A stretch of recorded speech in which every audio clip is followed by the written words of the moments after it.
In May, I was here when Becca van der Plaats told her story to the soundtrack of my life.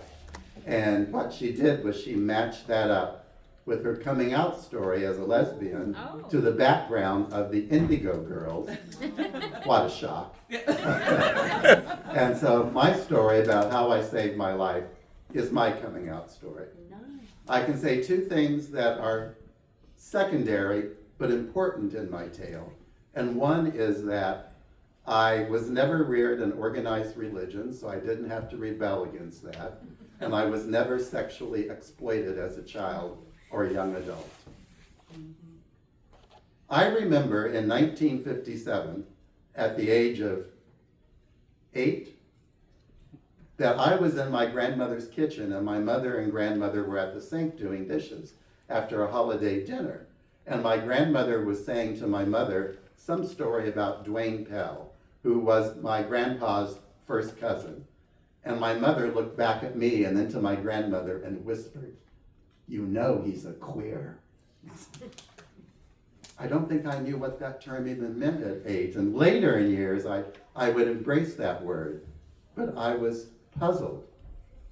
At the same time, I was over here drawing naked pictures of my Cub Scout leader. And also, I could hardly wait till My Three Sons came on television, hoping that Don Grady would make an appearance.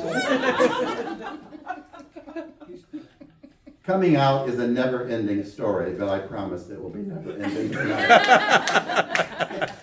But it is a series of steps and realizations. In middle school, about 1962, I used to go to the library all the time.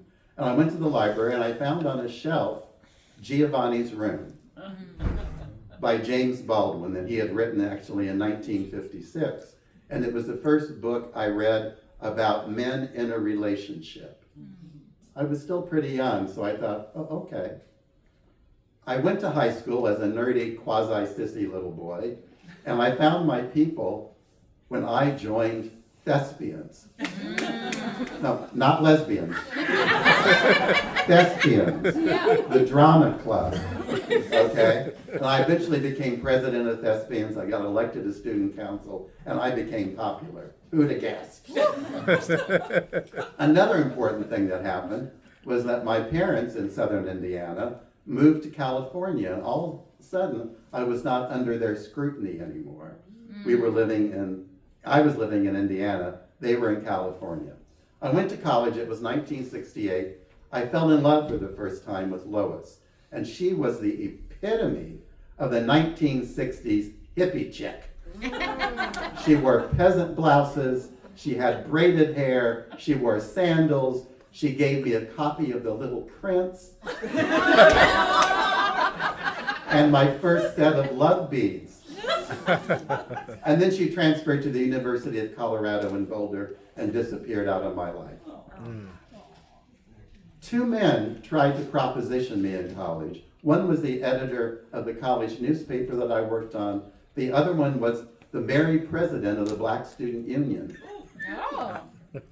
I fled in homosexual panic, even though I knew that this is probably what I wanted. And later, there was a transfer student from Purdue University that was sitting next to me in a summer journalism class, and he began to flirt with me. And at some point after multiple discussions, I said, "Jim," I said, "look, I want this as much as you do. So let's don't pretend. Because the last thing I want to do is for us to get up one morning and for one of us to say, 'I was so drunk last night, I don't know what happened.'" No. All of a sudden, Jim was gone, and I fell in love for the second time. Anne was a red-haired Chi Omega cheerleader. I was living in the fraternity house. All my fraternity brothers were getting engaged, probably getting married. I had pinned Anne, she was wearing my fraternity pin, and I knew that's where that was going. And I loved her too much to marry her. We sat in front of the fraternity house I told her I was gay. She was the first person I came out to, and we both wept. There weren't too many role models in that era. There was no Pete Buttigieg, no Matt Bomer, no Ricky Martin, you know the guys that are out today, Anderson Cooper. There was nobody, and I didn't see where my life could possibly go. Would I ever find anyone? At one point in the fraternity house, I was so drunk one night and upset and depressed, I crawled over the railing of the third floor balcony, ready to kill myself and throw myself down in the concrete driveway. I did not. For some reason, I knew there was a reason for hope. I was teaching high school, and that's not a place where you want to come out, in rural Indiana.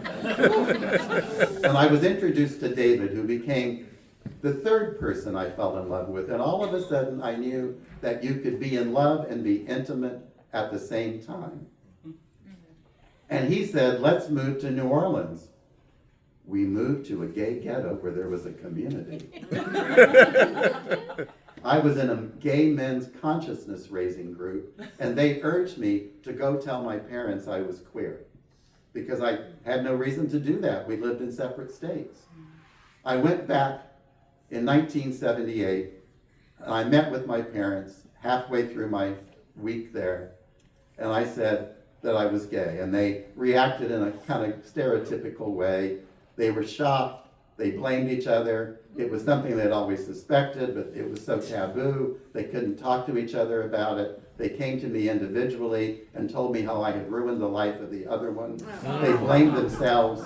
I went back to New Orleans. My mother sent me a letter saying, come home, we'll find a good psychiatrist, and we'll get you cured. Well, that wasn't going to happen. The AIDS crisis came along, and we further worked in the community, and David and I helped set up the initial HIV services in New Orleans. And then we moved to the biggest gay ghetto in the country. And you might imagine that was San Francisco. I lived my life as a gay man, as I really started to do right after college. And I was brave, and I took risks and advantage of opportunities, and never regretted a day that I did. The lagniappe to this story is, you may wonder what happened with me and my parents. In 1983, I was still living in New Orleans at that time. My father was diagnosed with metastatic cancer. I went back 3 times to see him before his death. The second time I went back, I sat down on the floor at the foot of the couch where he was laying, weak, thin, sick. I put my hand up, took his hand, and said, I love you, Dad. He said, I love you, son. And then he said, how is David doing? Aww. Which was going to be the extent that he could ever acknowledge the value of my relationship. In 1986, after we moved to San Francisco, my mother called me and she said, I'd like to come out to visit. We had, fairly reconciled since my father's death. It was a very pleasant visit. I was happy to have her. I loved my mother. I loved my father, which is one reason why I probably came out to them. At the end of that visit, my mother and I talked about the funeral, of course, even though it was 3 years ago, the burial in a little country cemetery in Indiana. She had bought several plots in this little country cemetery. And she said to me, one of those plots is for David. Aww. And I said, but I thought they were for family. And she said, David is family. At the end of that visit, she reached out and took David's hand. And she said, please take care of my son. Which he did for 37 more years.